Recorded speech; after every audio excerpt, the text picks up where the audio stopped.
Welcome back. Welcome back to the Christian View, where we're discussing the modern day fountain of youth.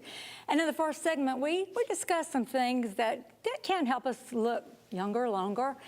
But this segment, we're going to talk about things that age us or make us look older. Cameron, I remember Trudy Davis.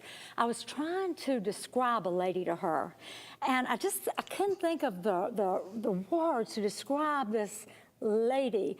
And Trudy said, "You mean someone who looks like they've made a lifetime of bad decisions?" Yeah. I said, "That's exactly right." That's right.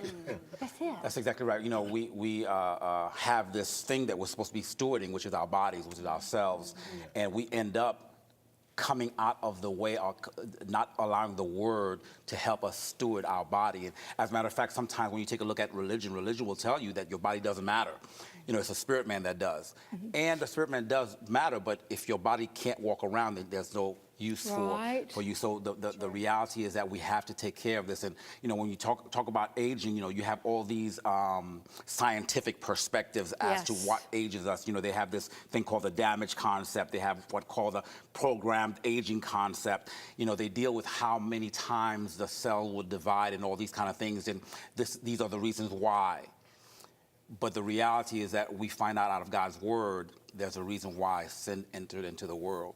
And we go back to Genesis 2, and Genesis 2 says, you know, God is speaking, he's speaking from the perspective of the tree of knowledge of good and evil. He said, "And the day that you eat thereof, you shall surely die." And so that's how decay and destruction kind of came in. And sin is the driving force behind stress. It's the driving force of death, that's right. The Bible says envy makes the bones rot. That's right. Oh my gosh. You get into envy and it destroys your bones. Yes. That's the principle. Wow. And there's so much we have to do, you know, to just kind of take care of our bodies and watch for ourselves. Like simple things like watching television. A lot of people are not aware now. We don't want you to stop watching the Christian. But for every hour that you watch TV, research says you take 22 minutes off of your life. Oh my gosh. Yes. So you really have to balance things out. And watching too much television is also associated with Alzheimer's disease. There are correlations and studies that have been brought in.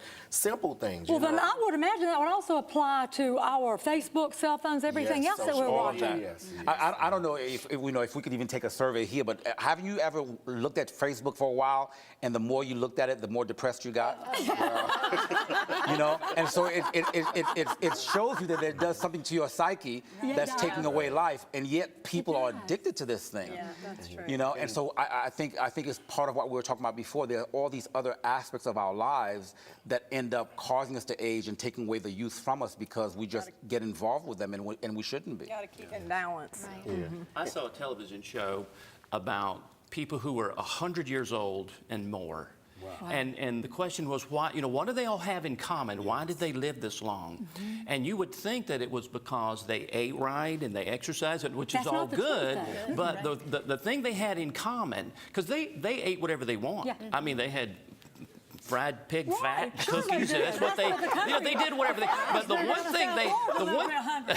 one thing they had in common was low stress. They did whatever they want. And then you look at the Bible. How many times does God say, "Rest in me, trust in me"? That's really the fountain of youth. If we could put all of our anxiety on Him and really, truly just let Him have it, like He's the shepherd, we're the sheep. And stop taking it back. And He tells us to take no thought for your life, right? The whole point is don't worry about anything. Don't worry about it. And I'm the worst one. But I mean, that really is the fountain of youth, is trusting in God. It's all through the Word. Well, we can tell that you're the worst one because I know you're 58, but you look like 60. No?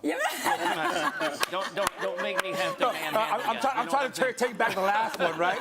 You know, about 57. That was funny. As a psychologist, what are some things that you also recommend that we do, you know, like to lower our stress levels? Workout. Workout is one. I mean, you talk about TV. I mean, if you're going to watch TV, watch life-giving TV instead of death-taking TV. That's good. And the same with Facebook and the same with social media. You've got to be pouring in positive into our life instead of the negative. And there's so much negative out there. But then also you've got to get rid of all your anger.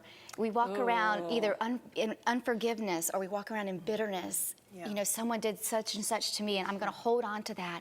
You know, that ages us and that cripples our bones like it says in Proverbs. But we have to let it go because a joyful heart is what we need.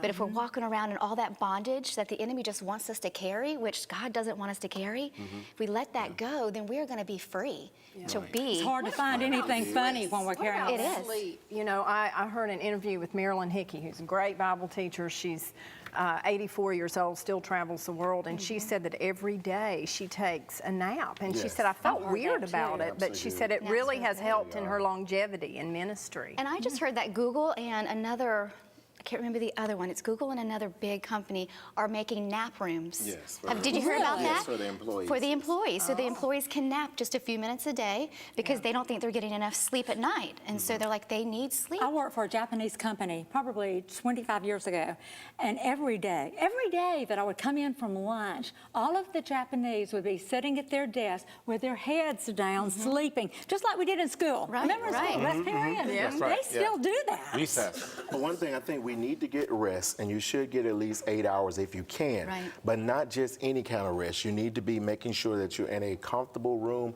and making sure that it's dark, because if the room is too lit, it also stimulates you. And ladies, you have to be careful even with how you sleep on your pillow, because the research also shows that the way that you lay on your pillow can also increase wrinkles Right. in the side of It your does. face. I've heard that, there are a too. lot of things that But this is contribute. where Botox and Juvederm kick in. I wake up with lines in my face. You woke up with A few minutes ago, when we were in the It's like green single room, I had an satin. opportunity Yes, just to spend some time with Matt, and every other word that came out of his mouth made me laugh, and it just causes you to feel better. It makes you so- feel better. Yeah. It's good for the soul. That's why we love you, man. Yes. Stay with us when we return. We're going to talk about what God has to say about the fountain of youth.